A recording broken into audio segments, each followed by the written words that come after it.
Welcome to the Danny Clinkscale Reasonably Irreverent podcast. Insightful and witty commentary, probing interviews, and detours from the beaten path. Welcome to Arts and Lifestyle Wednesday, presented by Cinematic Visions. Well, we're creeping up on 5 months now since we really haven't been able to see much live music at all, but we can always consume music and talk about music, and every other week, Tim Finn and I still have a great opportunity to have some great fun and talk about some of the things we've been doing to try to get away from, well, what we'll describe as a Groundhog Day feeling that we have in our lives right now, be it music documentaries or shows about music or reading about music or looking forward to perhaps the limited opportunities we have to go see music, like the Townsend Music Series with a drive-in feel that's ongoing now and about to have its second show tomorrow. And there's obviously all these music issues to deal with, as well as a lot of artists are talking about not having their music co-opted for political campaigns and the like. There's always something to talk about musically, and it's always interesting to do it with Tim Finn, longtime music critic for the Kansas City Star and now at In Kansas City Magazine, as well as heard on 90.3 The Bridge each and every week on Thursdays. We're always glad to have him every other Wednesday. I always have a blast with it. I know you do, because I get that kind of feedback, and it's good to get Tim on the phone and get things clear and really easily heard these days, as we've cleaned up a few things in that regard. Also, can't wait to get back to being one-on-one with him and sitting in the same room and doing the kinds of things that you're supposed to do in a normal time. And then again, also maybe seeing him at a show and saying hello as we enjoy the same concert or act or musical endeavor. Well, we still seem like we're ways away from that, but there's still lots to talk about. And we'll crank it up again next with Tim Finn. Cinematic Visions has been an affordable solution for professional media production in Kansas City since 2003, offering award-winning video production and creation, as well as a wide array of digital and social media management services. From planning, scripting, filming, editing, and post-production to delivering your product to a watching world, Cinematic Visions will provide professional and affordable services for you and your business with the necessary return on investment to make it all worthwhile. Cinematic Vision's goal is to unlock the power of storytelling through video and a strong online presence for your company. Beyond the numbers, they want to inspire and evoke your clients to feel and act. Let my friends at Cinematic Visions embed your brand where it belongs, in your customers' minds. You can find them online at cinematicvisions.com or with a quick phone call at 816-600-6300. Let's spend a minute with Dr. Brad Woodle, who, along with his wife, Dr. Christina Woodle, the owners of Advanced Sports and Family Chiropractic and Acupuncture, my home for chiropractic care. And first of all, just tell us about the wide range of services you offer. Danny, we offer comprehensive chiropractic, acupuncture, physiotherapy, and rehab. We do a very thorough examination, x-rays on site as necessary, and we have a full rehabilitation department, so we can help out with exercises, stretches, different therapies for the complex, but also the very simple conditions we treat. You have been deemed essential and have remained open all through this COVID-19 process. What are some of the things you've done to make sure that was the case? From the very beginning, in March, we started to make sure that we were cleaning and sanitizing with EPA-registered sanitizing products. We also implemented masks way before the state required them. We implemented a parking lot waiting room, took out half of the chairs in our waiting room, and made sure to space out visits so we could appropriately meet, discuss, and also screen patients to make sure we were taking care of healthy people. Find out more about Advanced Sports and Family Chiropractic and Acupuncture and how they can help you at asfca.com. We're here with Joe Spiker, the CEO and president of Easton Roofing. And Joe, you had a great year in 2019, a record year. 2020 comes, things are moving smoothly along, and then the coronavirus comes. But your company seemed to be very ready, very proactive, and very ready to serve your customers well. Yeah, we adopted social distancing very early before the cities even put out the notices. And we started working from home. We are largely cloud-based as a company, so that transition was easy. Our technicians are wearing masks and gloves, and salespeople are not meeting with homeowners. We're doing everything digitally and doing everything we can to do our part to get over this as quickly as possible. So for any needs that people have right now, what's the best way to get in touch with you? Well, you can always call us, 913-257-5426. But the best way is to go to eastonroofing.com, put your information in, and we'll give you a call. Easton Roofing. Integrity matters. If you'd like to join these and other great sponsors and market your business to a growing and engaged audience, contact us at danny@dannyclinkscale.com. Look forward to hearing from you. Tim, we were talking before we went on, and there's a certain Groundhog Day feeling to our lives, and certainly one of the things that can help make it not so is the world of music and getting a little release in the evenings or trying to find some different kind of material that is enjoyable, and music is great for that, and searching in our past and trying to find some things in the present, too. And I know you've caught up with a couple of quite interesting documentaries of late. Yeah, so the first one I plugged into, these are both on Prime, Amazon Prime. It's called Guitar Legends Hero, single, I don't know why it's Hero, but Hero of Tone. And it's kind of a monster documentary. It's almost 3 hours long. And it's kind of, it rambles a bit. It's a little patchwork. It looks like they're stitching together pieces of various other documentaries. And it deals exclusively with guys who play or played Gibson guitars. So that leaves out a lot of people. You have to kind of get over that. Right. And once you realize that Prince is not going to be on there, or Eddie Van Halen, or Roy Clark, or apparently Mark Knopfler. But Thanks what for is that. there is really interesting, and it's players mostly, predominantly men, although they devote some time to Joan Jett and Lita Ford and the Runaways. It's predominantly men and a lot of British guys, but it's sort of loosely stitches together, the timeline of the guitar and how it took over popular music, eventually. And, the people who are most influential, a lot of really interesting, cool stories come out. Like at one point, Chet Atkins is talking about how he met Django Reinhardt as a kid and was a real fanboy, and he remembered that very warmly. Randy Bachman of Bachman Turner Overdrive remembered seeing Les Paul when he was when Randy Bachman was a teenager, and actually meeting him backstage, and Les Paul let him hold his guitar. Wow. And then 20 years later, Randy Bachman was opening for Van Halen, and for some reason Les Paul was there, maybe to see Eddie Van Halen, I don't know. But Randy Bachman brought up that story, and Les Paul said, "Oh yeah, I remember. I let you hold my guitar." So that was pretty funny, pretty cool. So there's a lot of moments like that. Tom Petty's in it for a flash. Yeah, I've been watching it down to the last half hour, but it's starting to get a little redundant. But it's something you could, watch in bits and pieces. There's enough there to keep you entertained or amused or interested. Yeah, I mean, it's nice sometimes to have something that you don't feel bad about being able to leave for a while and then come back 3 days later and watch some more. So that's kind of a cool thing. Sure. And something else you caught up with was a concert done in October 2009 at the Rock and Roll Hall of Fame. I've seen this particular show, and star-studded, as always, things at the Rock and Roll Hall of Fame are. Right, and there's it opens with Crosby, Stills, and Nash, but the performers include them: Bonnie Raitt, Jackson Browne, James Taylor, Paul Simon, Simon and Garfunkel, Smokey Robinson with Stevie Wonder and John Legend, B.B. King's in there. So Tom Morello of Rage Against the Machine. So it's really, and it's well done. It's obviously for, the Boomer Nation, I would say.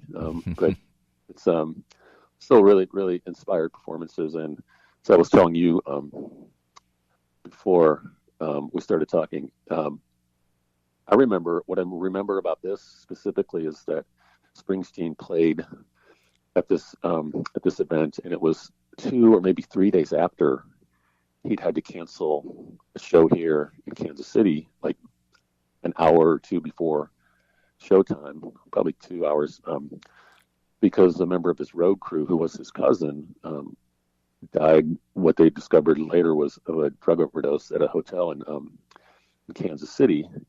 And I remember covering that. I was leaving the Star Building to go to the arena to pick up my ticket and just get ready for the show. When, before I left the building, word came out that it was canceled, and there was no reason given why. Just like, no show tonight. So I walked over and started talking to people for a story about that. And one of the people I talked to, when I got there was lots of people wandering around. Some were cursing, some were really just frustrated, upset. It was the whole gamut of emotions. And but I saw these 2 or 3 girls. One of them, they were teenagers. One was like just sitting on the ground, on the concrete, just crying inconsolably. And so I asked her friends, like, what's up? And the story was, this gal's from Alaska. She's a huge Springsteen fan. When her grandmother, who lives in Kansas City, found out he was coming, she bought her granddaughter's tickets to go see the show, flew this granddaughter in from Alaska.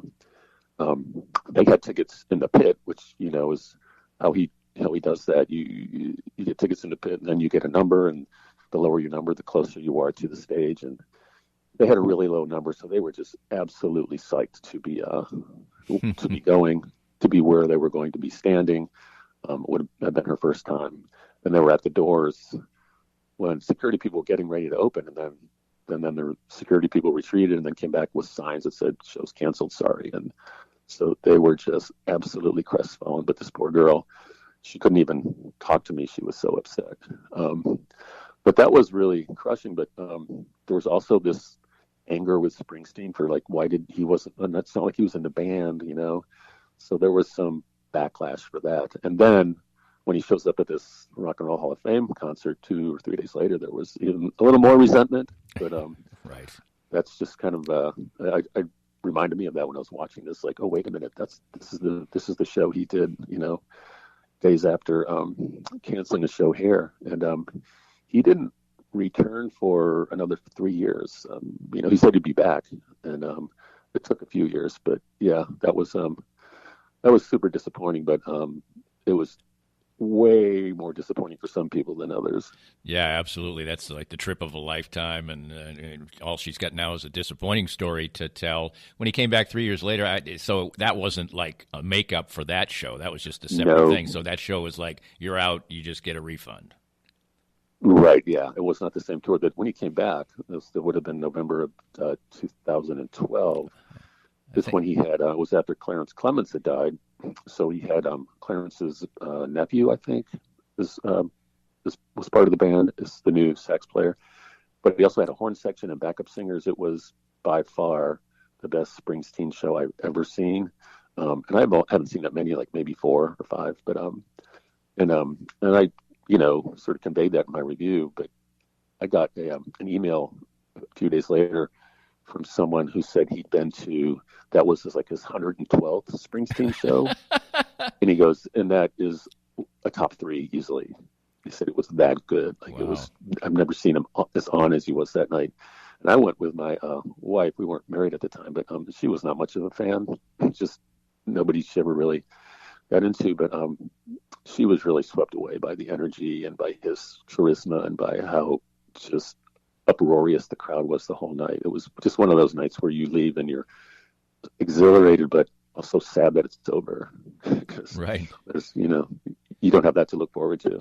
Well, I've seen a lot of Bruce's show. I've been to 2, and I think I've definitely have told this story before. One of them was a bad show, and even the person I was with was a huge Springsteen fan. Probably was seeing him for the 15th time, and he said, "I can't believe you caught him on a night like this."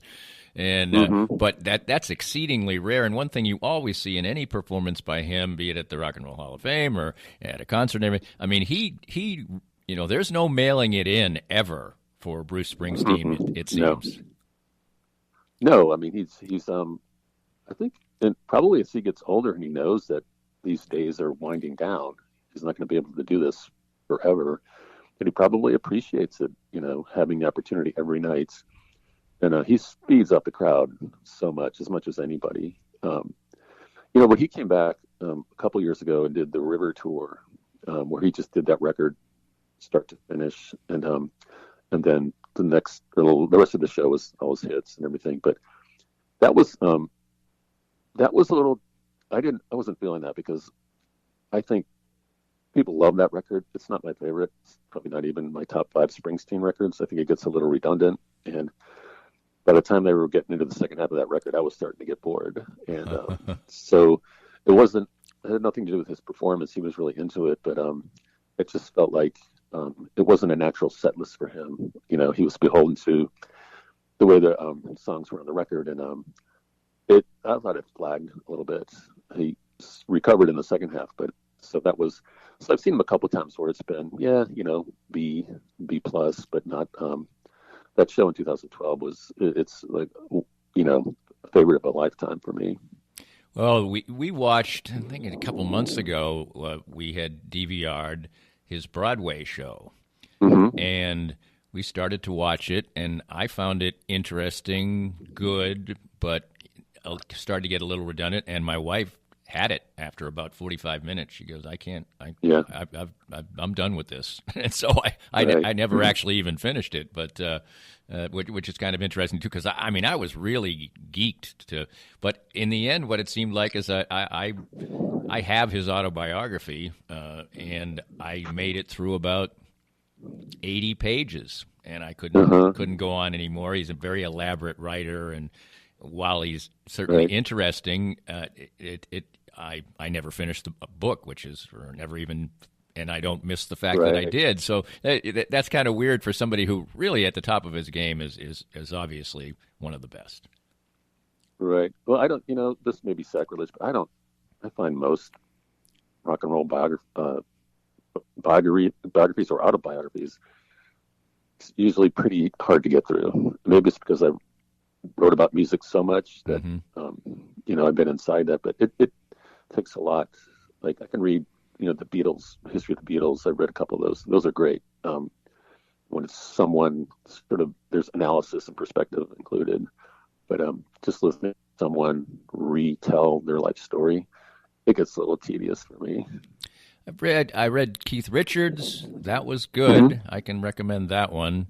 And Tom Petty's is good. I haven't read that one, so I will take that recommendation. And I read much of Pete Townsend's, but there's so much, it's a very open, and there's so much bad stuff in there about how, his decline and everything. But it's a very interesting. So I can, for Who fans, I can highly recommend that too. Sure.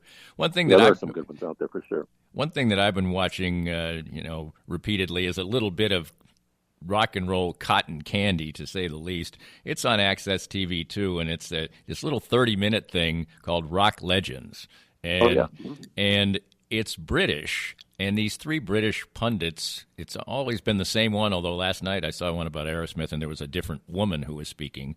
And it's probably 22 minutes of content because there are commercials you have to skip by. But it's just it's kind of an interesting look at a different kind of perspective on some of the acts that you see, and you get to see a little bit of music, and it's almost like just a Hallmark's box of chocolate type of look at rock and roll. It's kind of so I think those are fun, and if it's late at night and you don't want to settle down for a 3-hour documentary, I can recommend that. Right. But one thing that was funny about it, I was watching the one about the Kinks the other day, who we have spoken highly of course, and you just don't realize that some things are completely different in the United States and America. And my wife at first said, no, he didn't. They pronounce, in Britain, they pronounce Davies, Davis, just like, Glenn Davis or any Davis. So it's like, and so Dave and, Ray and Dave Davis. And I'm like, well, I kind of knew they did because I'd seen several soccer players who had that name when I'd watched soccer games, but that was kind of an interesting one. But anyway, if you see that cross your schedule, I can recommend that as well. And another thing that's been kind of fun. Go ahead. I was going to say there's one coming up here shortly. It's about psychedelic rock. 30 minutes, just boom, boom, short and punchy. Yep. About the pioneers in that genre. Yeah, I watched one the other day. What was funny is it said soft rock, but it was so different, so I expected, okay, we're going to get, what we're going to talk a little bit about later again in Pimping the Summer Breeze concert, which is tomorrow.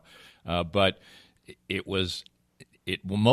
featured heavily Supertramp, which, so that was a British view of what soft rock was, and it was so completely different than what you would think of in America. So that was an interesting one, too. So I can recommend to you folks that if you see that, that's kind of fun. Another thing that says, all of a sudden, I don't know, a couple of years ago, started popping into my email stream, and I don't know how it happened, is this thing called Quora.com, and they just ask these questions mostly about music, but sometimes about other things. And some random person just answers them there's one right now on there about why Charlie Watts holds his hand a certain way when he's playing the hi-hat.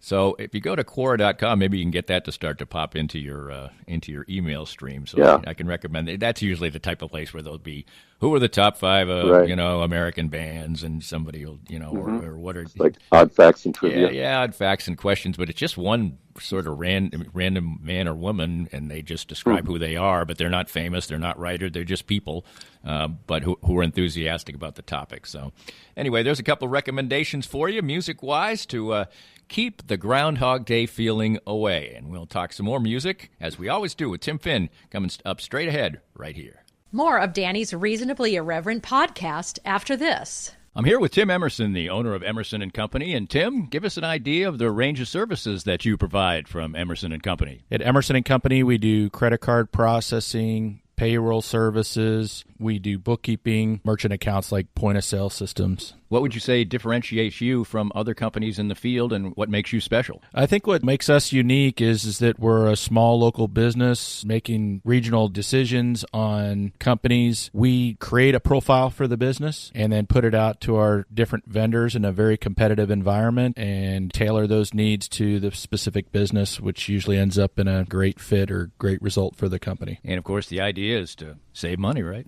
Save money, and actually sometimes I'm surprised where actually a solution that may cost a little bit more ultimately does save money, but we're not conditioned to think like that sometimes. Emerson & Company. Check them out at emerson-co.com or call them at 816-360-9092. Hi, everybody. This is Matt Llewellyn from 23rd Street Brewery in Lawrence. I just want to thank everybody for supporting local restaurants during this time of uncertainty. 23rd Street Brewery is now open until this pandemic is over. And right now, more than anything, local restaurants need your help and support. Come on out and see us. 23rd Street Brewery is open now from 11:30 till 9 o'clock for dine-in and carry-out. Whatever we can do to help you out, maybe with your catering needs, too. I appreciate all the support, and thank you for continuing to shop local. We're visiting with Larry Marshall, former Chiefs defensive back and punt returner, and now a Chiefs ambassador. Larry is a former pro football player with the aches and pains that come with that, and moving on in age as we all are. What do the Canaway CBD products do for you? It's been a great relief for me. Being a punt and kickoff returner, collisions were a mainstay of my career, and these Canaway products, the salve especially, has really helped me try to get through every day with the aches and pains that I've had over a career of 7+ years in the NFL. I get similar benefits as well, particularly with my back. Certainly wasn't a football player. What's the best way for our listeners to get more information about the great products themselves? Well, I'm so enthused about it, Dana. They just contacted me at larrymarshall.canaway.com, and I can give them all the information they need to help them get through the day as well. Start gaining all the benefits that Larry and I do from the trusted and reliable line of Canaway products. As Larry said, visit larrymarshall.canaway.com and get information on all the great products from Canaway. If you'd like to join these and other great sponsors and market your business to a growing and engaged audience, contact us at danny@dannyclinkscale.com. Look forward to hearing from you. Back with Timothy Finn. Tim Finn, we call him. Do you always wrote as Timothy Finn in your life, in your world? Who are you? You know what most people call me? Tim Finn. Like it's one name. Like it's one name. Yeah. That's one reason I use my full name, or Timothy, in bylines, just because it looks fuller. It's not the Tim and the Finn are a little truncated. When I say that's my name, right, people never get it right. So for some reason, when I say Timothy, if I'm ordering something or doing something on the phone, that's more readily understood than if I say Tim. So anyway, isn't there? Who's the musician? Tim Finn. Neil Finn. Neil Finn. That's what. No, yeah, but Tim is his brother. Okay, that's right. They were in Split Ends together. Right, that's right. A really, really great. I think they're from New Zealand or Australia. I think they're New Zealand though. Yeah, they put out some really great records in the early '80s, kind of poppy, punky, post-punk, new wave. And then, Neil Finn was with Crowded House, right? An amazing band, and there's also the Finn brothers. So and they played at Liberty Hall, and I saw them together. Just really, really great songwriters and musicians and singers. Neil Finn he's a prime live performer, just one of my favorites. No relation, however, right? Right, but you know what? When I was writing that review, obviously there's no relation. But my editor made me put in that we were not related. Okay. All right. Yeah, we're not related.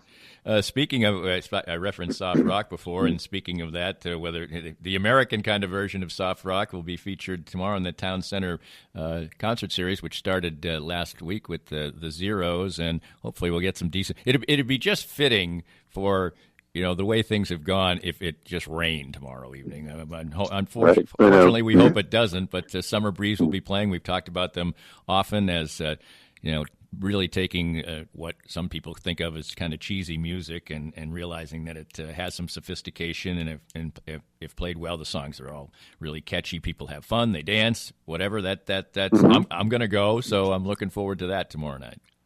Right, and they sort of stretch the definition of soft rock or yacht rock, because there's I suppose Hall & Oates fits in, but I don't really put them in that category. But they play some Hall & Oates. They might throw in some Fleetwood Mac. So the set list isn't exclusively like, songs like Brandy, right? Or, Christopher Cross, Ambrosia songs. Yeah. So it's always a good time.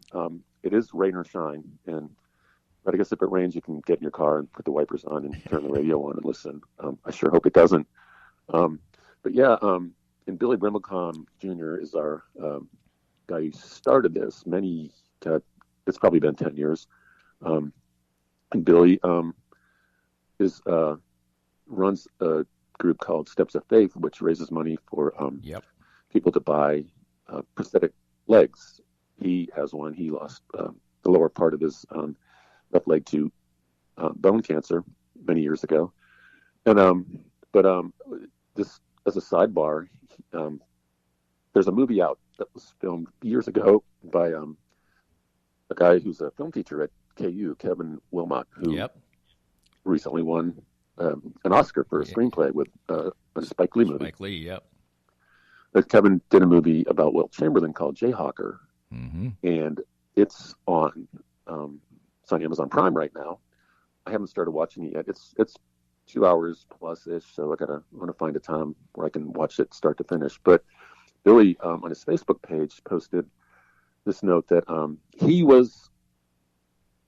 has a bit part in that movie. He plays a guy called Mitt Allen. It's a speaking part, modest part. I think Blink, you might miss him, but anyway, he's in there. But the really weird, strange, extraordinary coincidence is that Mitt Allen, the guy he plays, is the grandfather to a guy named Brendan Allen, who is a friend of Billy's, a good friend, and also a fellow amputee with a prosthetic leg. Wow. So that's it's really, really bizarre.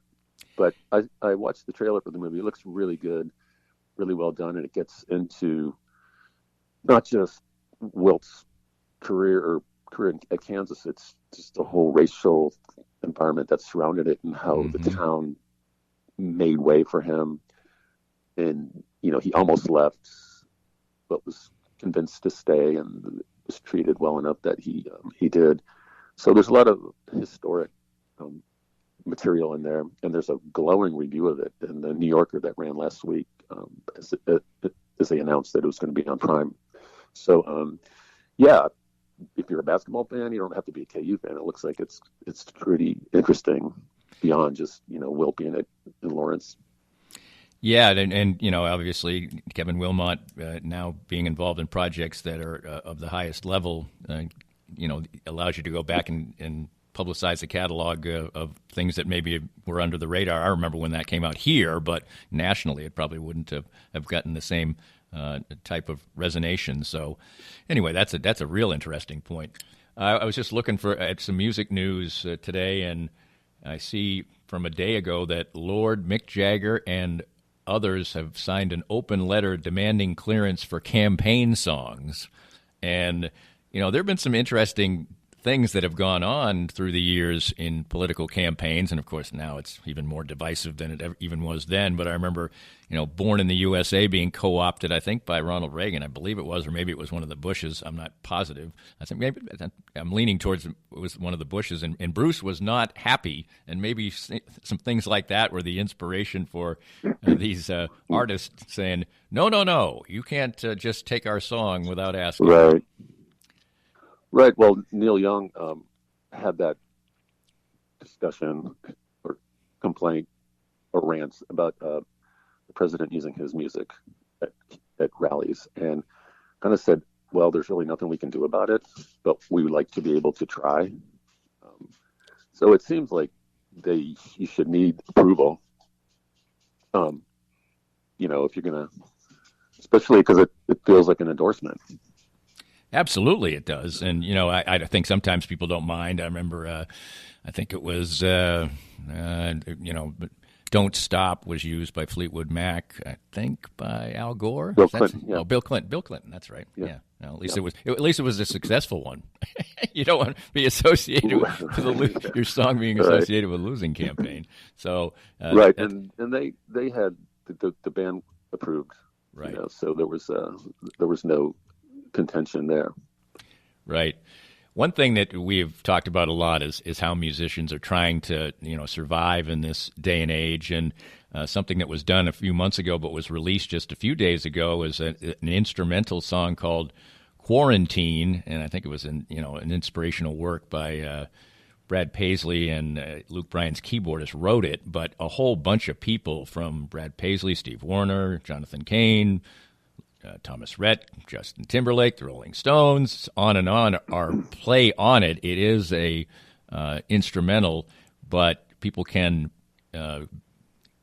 donate to Music Cares and help out musicians by purchasing or downloading this particular song. Sounds like and we talked about Brad Paisley seeming like a good dude, and seems like this is another example of it. Right. I haven't heard about that or heard it. What is it? No, I haven't heard it either. I was just, as I said, and I just stumbled across it, but it was released on July 24th. It's called Quarantine, and so if you look for that or Google it, you might be able to help out some musicians. And the person who wrote it in March 29th, 2 weeks after the pandemic, and it was assembled using audio and video recording tools in a ream of bedrooms, converted garages, and studios. So obviously people, I guess, sent him MP3s and stuff like that, and he turned it into a piece of music, which I guess is really fun.